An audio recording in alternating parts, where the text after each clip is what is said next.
All right. Well, welcome. Thanks for joining us. I'm Jenna Fallbush, a technical assistance specialist from NCADEMI, and am super thrilled to have you here with us for this collaborative webinar titled Braille Accessibility in State Assessments, Roles, Responsibilities, and Strategies, brought to you by NCADEMI and the OCALI AT&AEM Center. A few quick notes before we get started here. If you would reach out to Natalie Cardenas if you have any technical support needs during this session. She's our wonderful program assistant for NCADEMI, and she's here to make sure you have a seamless experience as we talk about Braille for assessment today. You will find captions provided by 3Play Media available in your Zoom toolbar, so look out for that captions button or the transcript button. And the slide deck and resources are available on our website at bit.ly/braille-assess-webinar. And that link has been posted in the chat. Thanks for posting that, Erica. You can also scan the QR code on the right-hand side of the screen to get to that webinar resources page. And last but not least, this session is being recorded and will be shared on that same page as soon as possible. So likely that'll be tomorrow, but if not, by Monday at the very latest. We do highly encourage participation in this session as a way to make the most of our time together. So we invite you to use the Zoom chat to share your responses and connect with our group. Feel free to post your questions there as well. And we'll do our best to answer clarifying questions as we go, those that fit naturally into the discussion. And then we'll reserve the remainder for the end. If we do run out of time today, we'll make sure to grab all the questions from the chat and collect responses to those and add those to that resources page, kind of in a summary section as well. So we'll make sure we get all your questions answered. Plus there'll be some contact information shared, and you can reach out to us independently if you'd like. All right, again, I'm Jenna Fallbush, that technical assistance specialist with NCADEMI, and I'm super excited and have the pleasure here to be with Jen Governor, an AT&AEM Center specialist from the AT&AEM Center at OCALI, and she'll get to introduce herself momentarily. Before diving in, we'll take a look here at what we're going to be focusing on today. So our first goal here is that we want to raise awareness about the need to provide Braille for state assessments. Next, we're going to introduce a great resource, the Braille Accessibility and State Assessments Guide, and show you how it can support your work. And finally, we'll share some practical recommendations for how to start using that guide today. And if you'd like to share who you are and introduce yourself in the chat, we'd also love to know who's with us today. You could share your role and maybe the state or agency that you're with.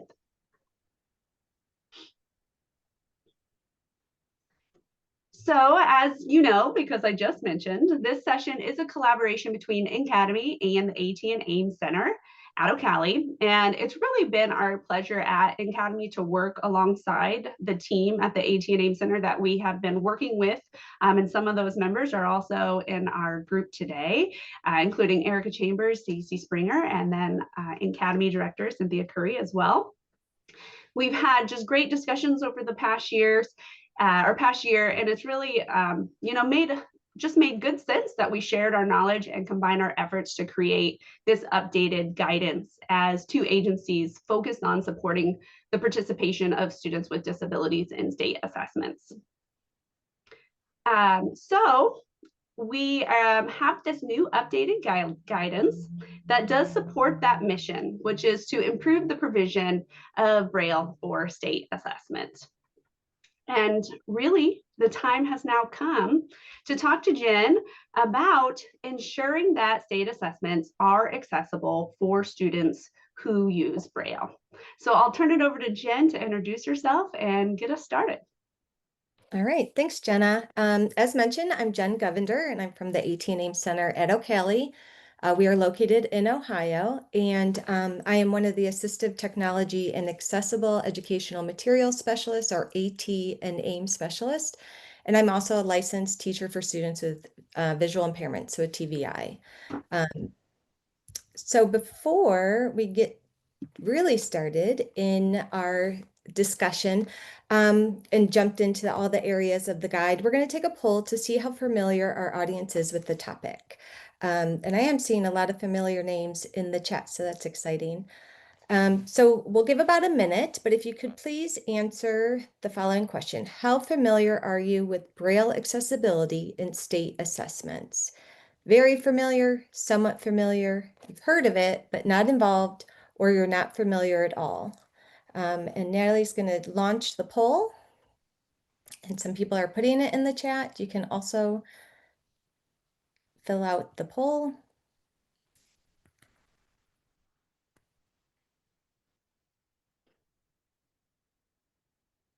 Getting a good participation rate. So 20 more seconds.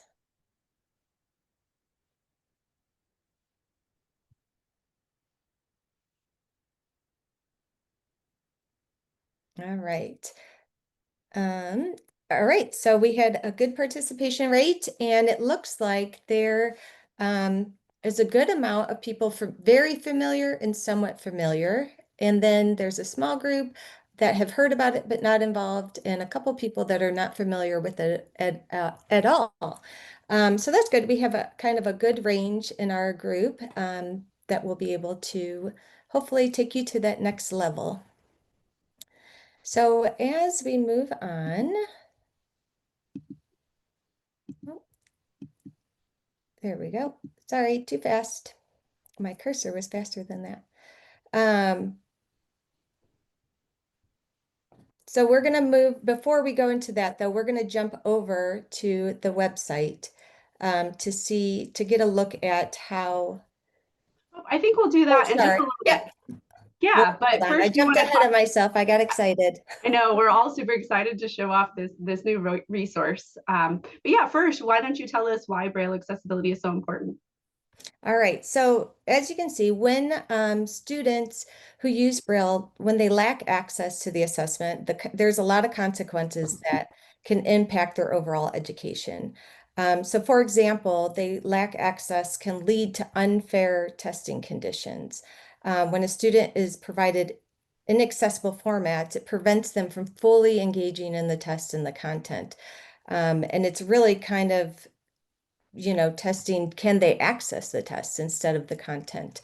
And this could lead to invalid test results, which then, if they're not able to fully access the assessment, scores may not reflect their true ability, which then can actually lead to misguiding educational decisions because the team's not collecting the accurate data.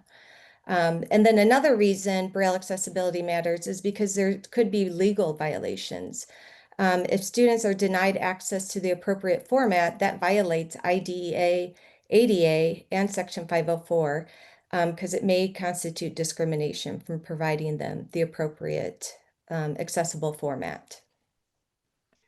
So it sounds like I'm hearing that you're saying students who read Braille must be able to show us what they know on state assessments, just like their peers, right?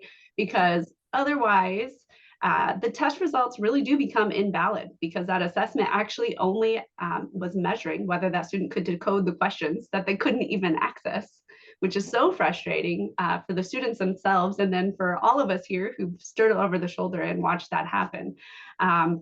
So when it's just measuring access like that, it's totally legally non-compliant and just really frustrating for our students.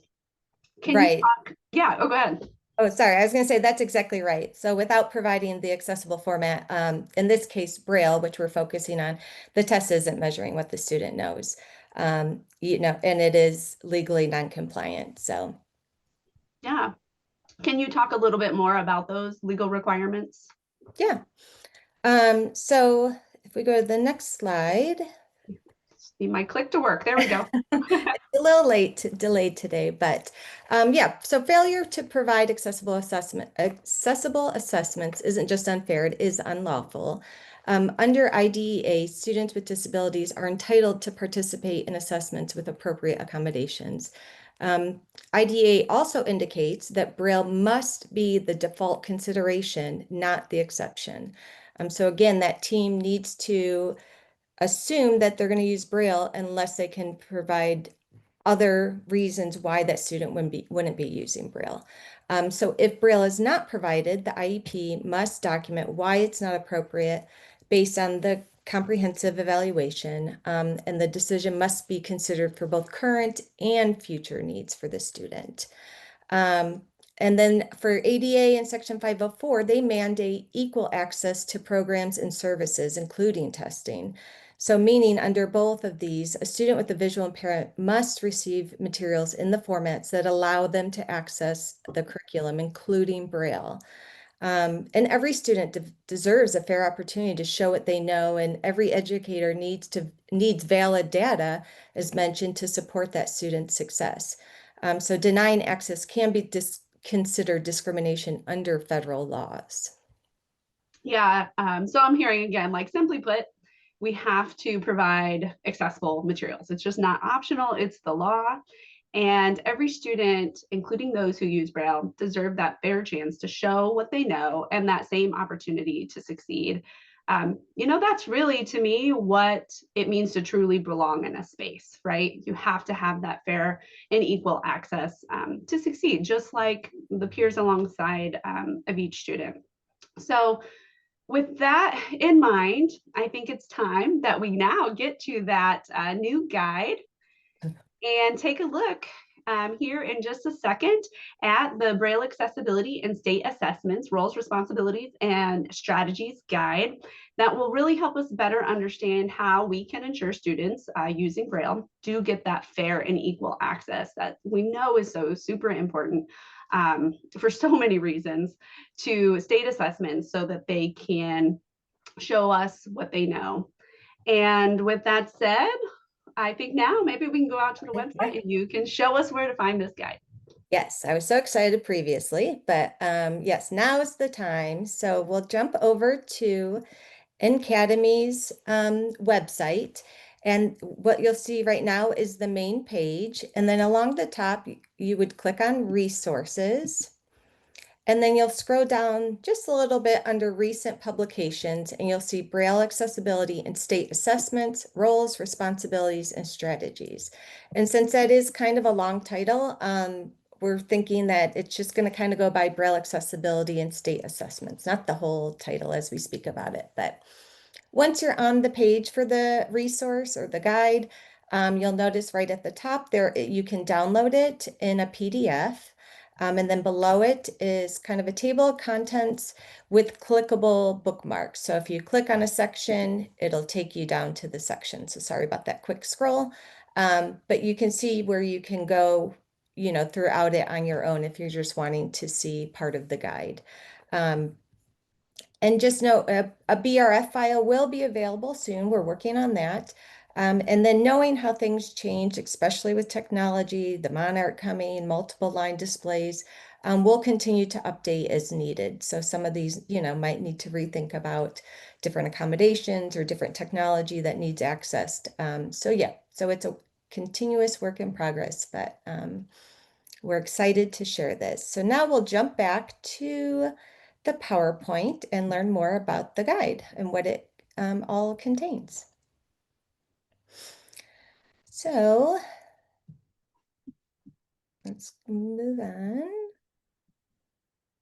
All right, so about the guide. So knowing that providing accessible Braille and tactile graphics for students can be challenging, the purpose of this guide is to help improve timeliness, quality, and conversations that should be happening around Braille and state assessments. The target audience would include state and local educational agencies, or SEA and LEA, the assessment leaders, Braille assessment support personnel, Braille service providers, authorized media producers, are also known as AMPs, and the assessment developers. And there are a lot of people involved during the different steps of the process to develop these accessible state tests for Braille users. So that's where we're hoping to provide some guidance on how all that collaboration can go on. So we keep moving along. Okay. We've created the guide that provides 4 key sections to outline the areas of levels and support that to help implement what's needed. And these areas include accommodations for Braille users, test requirements and components, administration of assessment in Braille format, and supportive roles. So again, those SEA, LEA, and assessment vendors. And we'll dive into each of these a little bit deeper as we continue. All right. Sorry. So yeah, I know it's either too fast or too slow. That's just how the clicking is going. So yeah, thanks for that overview. And I know we'll be coming back to some of those key sections in a little bit.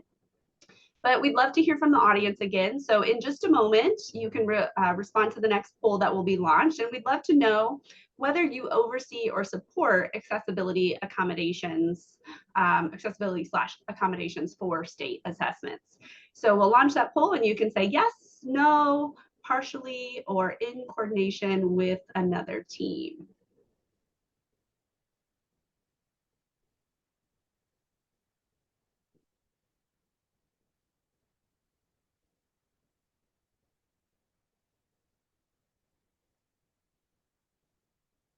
All right. Thanks for your active polling today. This is great.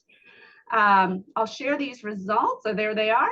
And you'll see that we've got, 38% of the 50 of you that replied, yes, you do actively oversee or support accessibility or accommodations for state assessments. About 15% said no, and the highest number, 46%, do it in coordination with another team or in some type of way. Oh, and I see in the chat, there might have been more people than just Crystal that needed to click 2 options as well. So maybe you do it, you do it, but you also do it in coordination depending upon maybe the type of roles that you have or like the specific tasks that you're working on. Yeah, there could definitely be a combination of ways that you're involved. But thanks for humoring us and sharing that feedback with us. All right. So moving forward here, you did mention coming back to these 4 sections of the guide, and I think it will be helpful to get into them a little bit deeper. So can we start here and get into a little bit more about the accommodations for Braille users? Yes. Yep. Let's get started. So, and I saw someone said they're just a paraprofessional, and don't say just, you play a vital role in supporting students in the classroom. So we're glad you're here. But yes, before we start talking about the types, it's important to remember accommodation should be consistent across instruction and assessment, meaning that what the student receives daily should mirror what they receive and how the test is taken. So when we break down the accommodations, we can think of the following areas. Environmental supports, which these are discussed to ensure that we create an accessible, supportive, comfortable environment for the student. And they may include small group, adjusted lighting, extended time, etc. Some of those.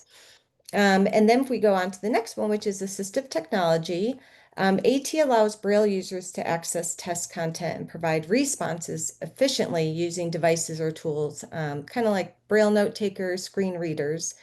But additionally, it's best practice for students to practice the use of different devices and AT features to check compatibility with the assessment platform ahead of time to avoid any barriers or glitches during testing. So again, they should be comfortable with their AT, but then you need to make sure that it's working with that platform when they're taking the assessment. And that should be done ahead of time, not the day of. And then when we think about accessible formats, these are materials that should be provided in the student's familiar formats, such as UAB, Nemeth, tactile graphics, image descriptions, etc. Again, this allows the student to engage with the content in the way that supports their ability to demonstrate what they know, rather than testing their ability to access the materials. And then the final section under accommodations is the response methods. So just as it's important to provide a preferred method, is equally important that students have access to the preferred writing method. So not only how they access it, but how they're responding. with different tools. So this ensures that the user can properly express themselves, review their own writing, and that the responses they provide are in their own words. And these methods could include verbal, Braille, or digital options. So that's kind of Ah, an overview of the accommodations. yeah, which I think, hearing what you said, I think it's super important that you highlighted the importance of the consistency between classroom and assessment accommodations. And I say that because I know I've seen situations where someone suggests, introducing a new tool that maybe they just learned about, like a Braille note taker, and it's just too close to the high stakes testing window. But it seems helpful in the moment. Maybe somebody that's new to supporting students with AT and these types of accommodations. But yeah, I know we all know that if a student hasn't had the chance to learn or practice with that tool, right, during instruction, or even to check whether the AT and the tool works with the state test, the new awesome tool is just really going to end up adding stress and hurting their performance in the end. Mhm. Right. So now thinking about that next section, can you speak a little bit more about the test requirements and those components? Sure. Yep. And Crystal pointed out cognitive overload, right? Because at that point, they're not only trying to pull what they need for the assessment, but they're trying to also learn something on the go. So yes, I agree. Cognitive overload is what could be caused. Um, so when we think about the test requirements and components, ensuring assessments are accessible to students, there requires a lot of thoughtful planning at every stage, from item development to post-test evaluation. And so these are kind of the four critical components that we kind of focus on in the guide, which it's fairness and bias review, which in this step review test items for clarity, accessibility. They should include Braille users themselves and accessibility experts to help eliminate unintended barriers. So by having somebody in the room that's familiar with Braille or is a Braille user, they'll be able to provide some authentic feedback in those review sessions. Next, we have certified Braille transcribers and proofreaders, and they are required for the Braille and tactile graphics production piece of it. And then so when we're thinking about the Braille and tactile graphics, both of those should align with grade level content and follow the Braille Authority of North America, or BANA's guidelines for tactile graphics. So a tactile graphic for a fourth grader would maybe look different than a tactile graphic for a high schooler. So those are some of those things to think about. And then as we keep moving, the use of MathML. And so for those that may not be familiar with MathML, it stands for Mathematical Markup Language and is an XML-based language. It's used to encode mathematical notation and content for use on the web and in other applications. So if they are taking an online test, this is important to keep in mind. And it also ensures that math content is readable by the screen reader and refreshable to Braille displays, and that it provides accurate access to the digital math notation. There is a good example within the guide that shows how it would read without MathML and then with MathML. So I would suggest checking that out. And then finally, for this section, the evaluation of accessibility. So after testing, you want to gather feedback on the format delivery. Was the AT compatible? Were the tactile graphics useful? And how timeliness was everything provided? And then with this post-assessment feedback, both from students and educators, and possibly families, depending on where they were involved in the process, doing a data review can really help identify and fix access issues, and then guide improvement in accommodations and materials. All right. Yeah. Thanks for that description. That's, um, it's just enlightening to hear about what really needs to go into creating truly accessible test items and components. And so involving Braille users in the review process, I mean, it seems so smart and in our faces, but I bet, that's lacking in some areas. And then polishing those established standards for tactile graphics and the math content, which, like you said, is what allows it to work with assistive technology. And I'm so glad you brought up that example of seeing, with it MathML and without MathML ML that's in our guide. And then how important it is to go back and to talk to those test takers and evaluating their experience, because I think that's crucial data that sometimes gets missed as well. Mhm.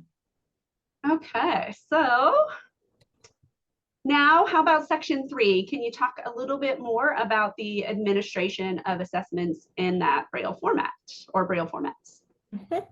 Yeah, so for this section, the administration really is focused on how it's vital that SEAs consider their roles in working together, meaning across states. So working within the state framework and then working with their local educational agencies, the LEAs, to ensure that both the paper and the digital Braille assessments are consistent, that they're timely and again of high quality. So the three kind of critical areas to strengthen the Braille assessment development and implementation are the kind we start with establish coordination and consistency across SEAs. So by doing this, it can lead to enhancing the quality, the timeliness, again, the cost efficiency if you're sharing, if you're promoting sharing standards, reducing duplication of questions, and then also learning how they are providing access for their students. Your state might be able to learn from that and improve access for students within your state.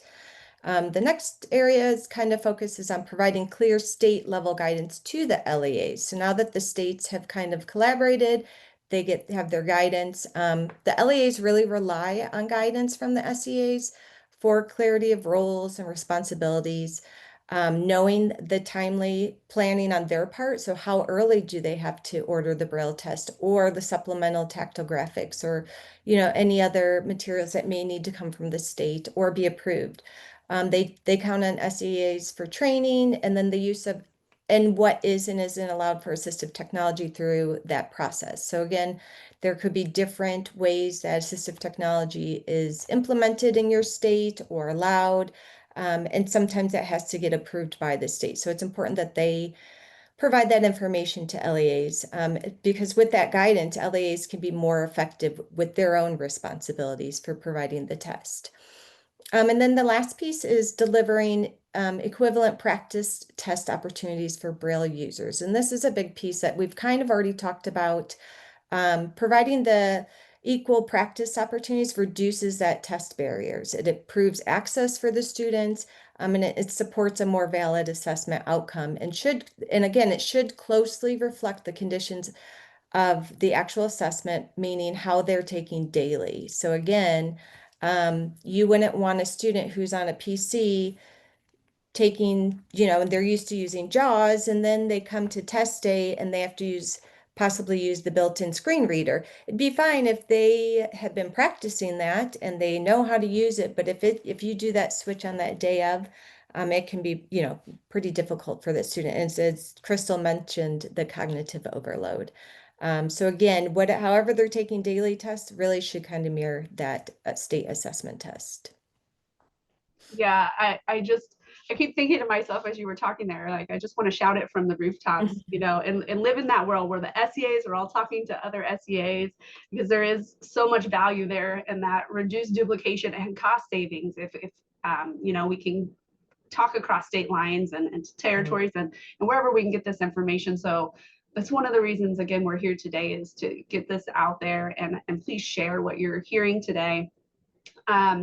And then getting that guidance down to the LEA, because that was me. I was actually a gen ed teacher before I moved into the world of accessibility.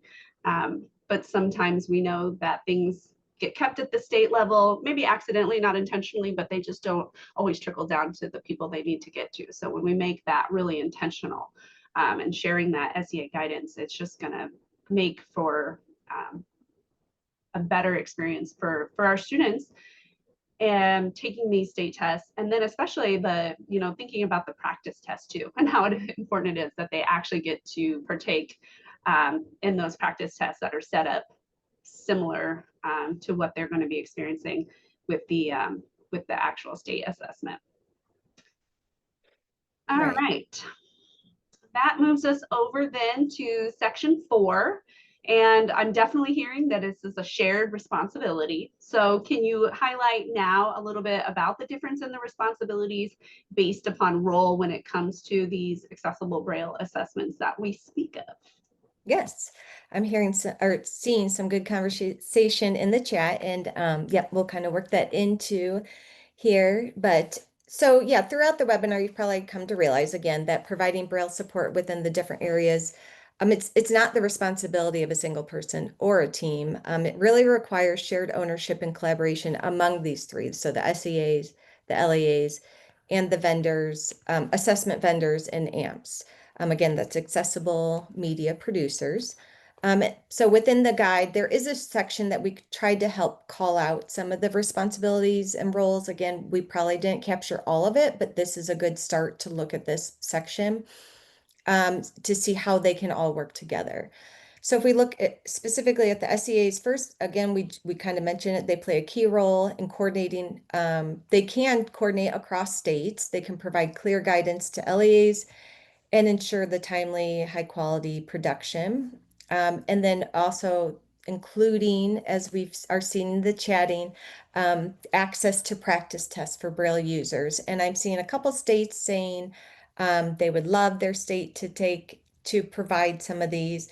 And that is one of the reasons that it would be good for SEAs to come together and collaborate, because one state might not know how they're doing it, or is the assessment vendor doing it, or so having those conversations for states that are providing assessments, practice assessments, could help provide guidance for other states that still are working on that piece of it. So we know we're all kind of in different areas that for support that need some support, but as we move on, LEAs are responsible for identifying their Braille users, ordering materials, and preparing accessible testing environments, and then also ensuring students are equipped with needed accommodations and assistive technology, and that they are using those successfully. They also should maintain communication with their SEAs for trainings, support student readiness, and of course their compliant requirements.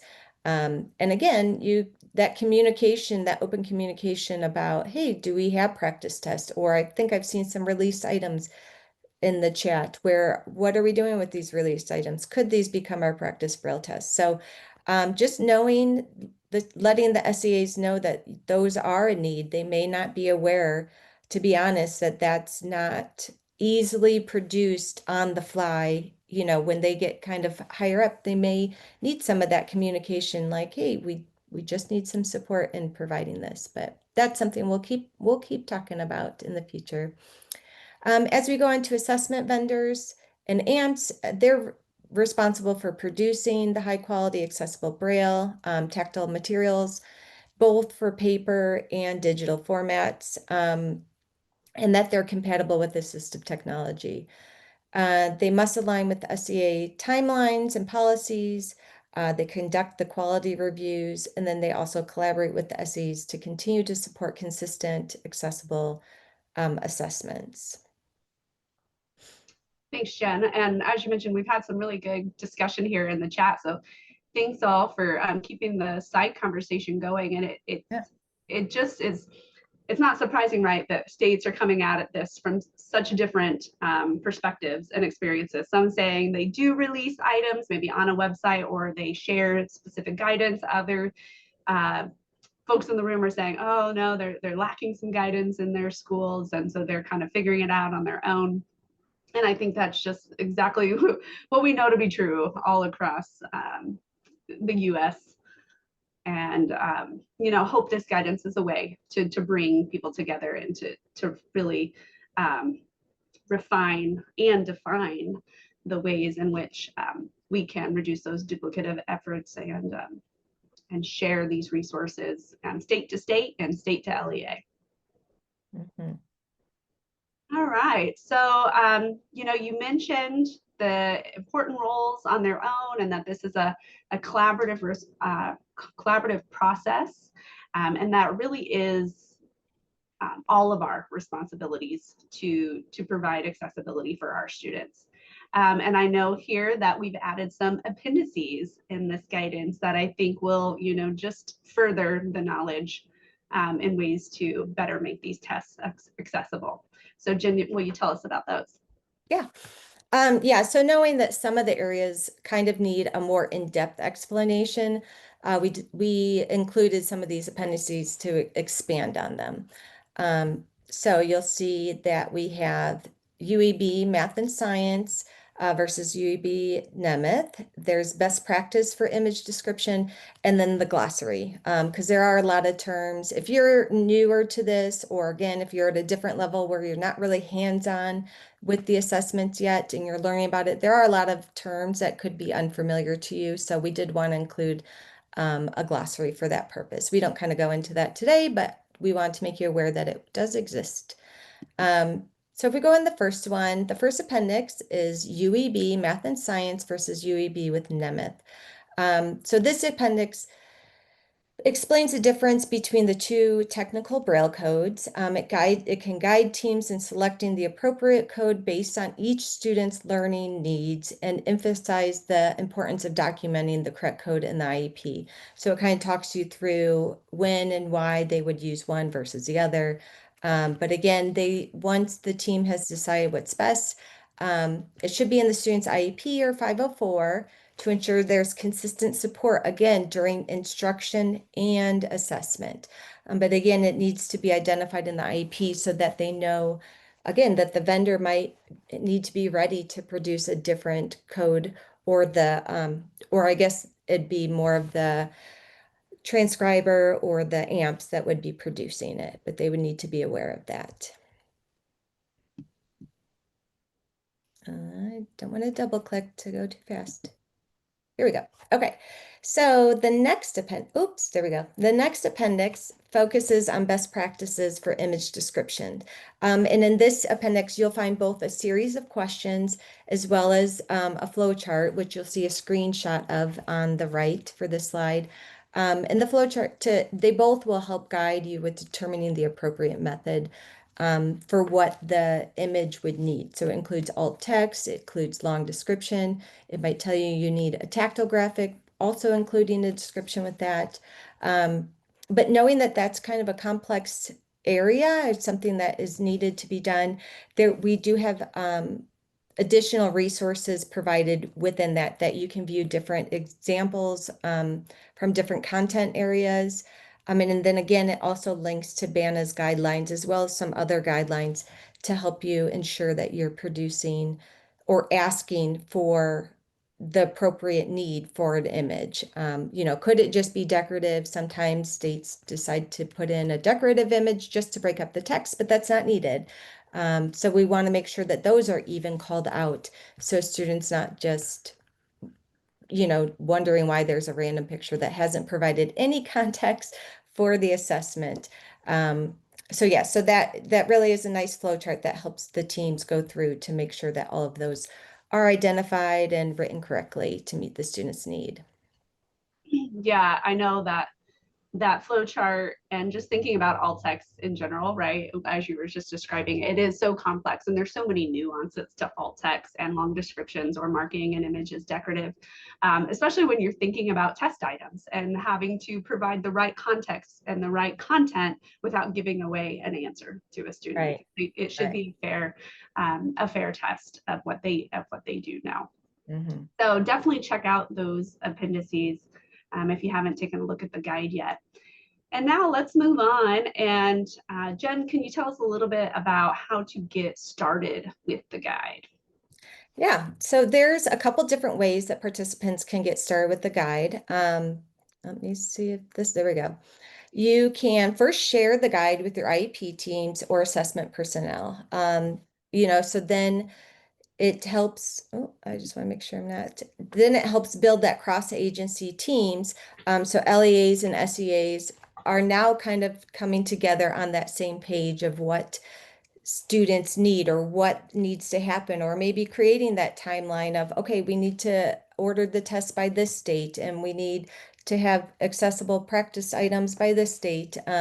or request tactile graphics. But again, that by sharing this guide, it can help get those conversations going. Um, and then finally, we have, let me get that last click. Okay. And then we also provided where you registered, you would have seen some conversation starters or an email template. And again, this is a way that you can connect with, or you can just guide a short or informal conversation, maybe with a peer, a supervisor, or team member, the test coordinator, whoever. But some of those questions, it's about how do we currently, you could ask, how do we currently ensure that all Braille users have equal access to the state test? So that's a simple starting question that you could do.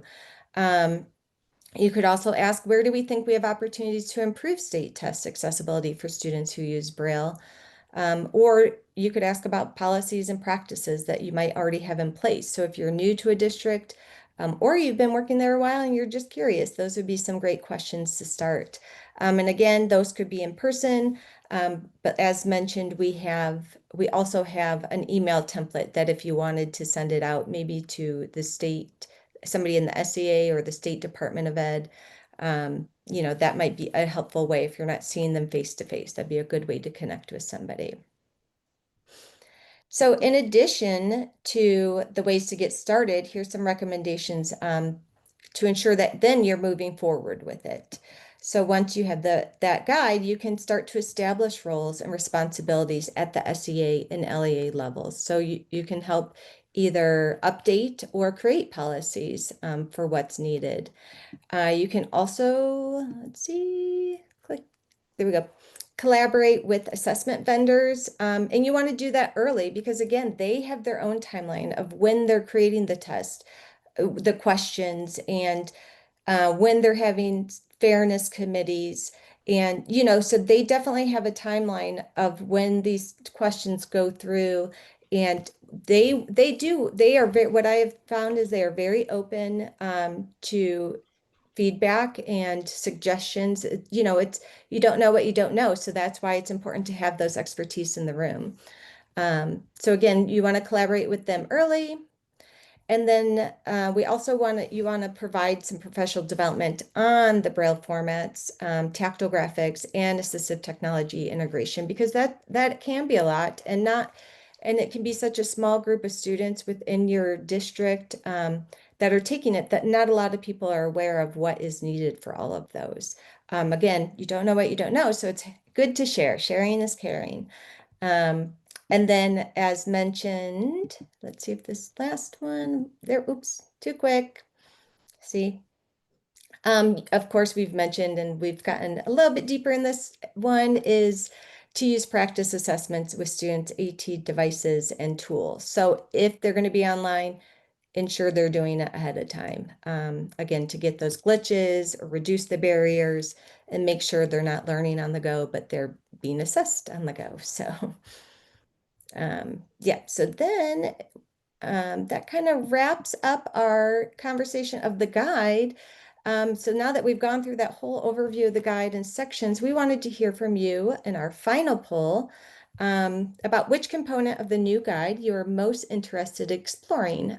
I've just given the overview. So again, the sections are accommodations for Braille users, administration of assessment in Braille format, test development, production standards, the roles and responsibilities, SEA, LEAs, assessment vendors, and AMPs, or the appendices. So I think Natalie's going to launch the poll.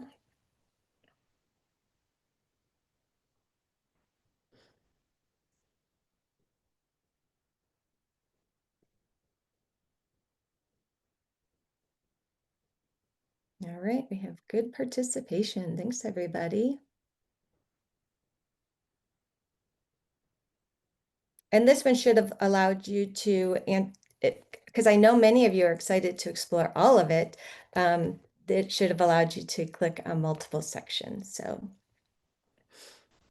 all right, so I think we've kind of slowed down. If you want to share the result, I think they're sharing. But it looks like everybody's kind of excited about all the different areas. It's pretty equal.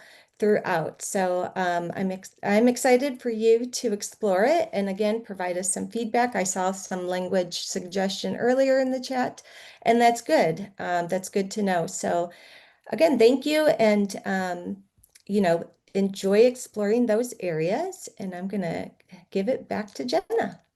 Yeah, thank you, Jen, so much for giving us that overview of this guidance in such a nice, succinct way. And we hope that this conversation today has helped you understand how to use it and how to get into it, and to know that we're here to still answer questions and hear your suggestions.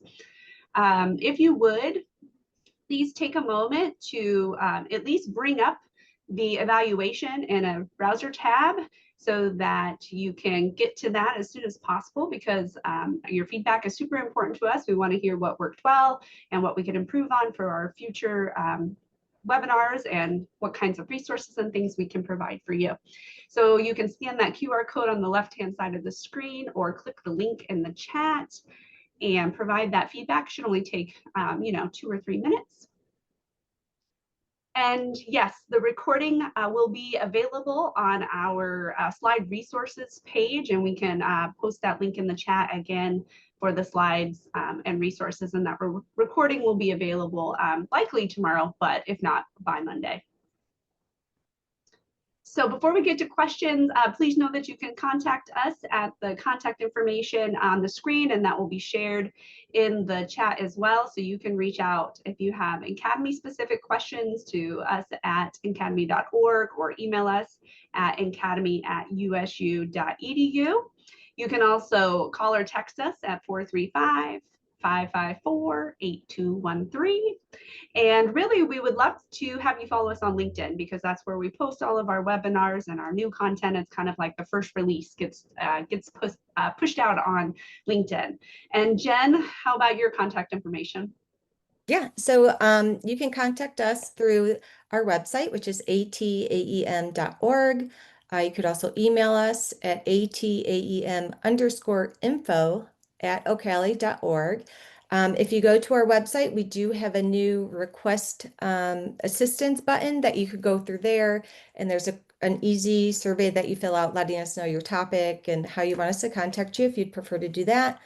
Our phone number is 614-410-1042. And then we are also on LinkedIn and Twitter, Facebook, and Instagram. So we also share through all of those. But yeah, we'd love for you to follow us and contact us if needed, even if it's for a different related topic.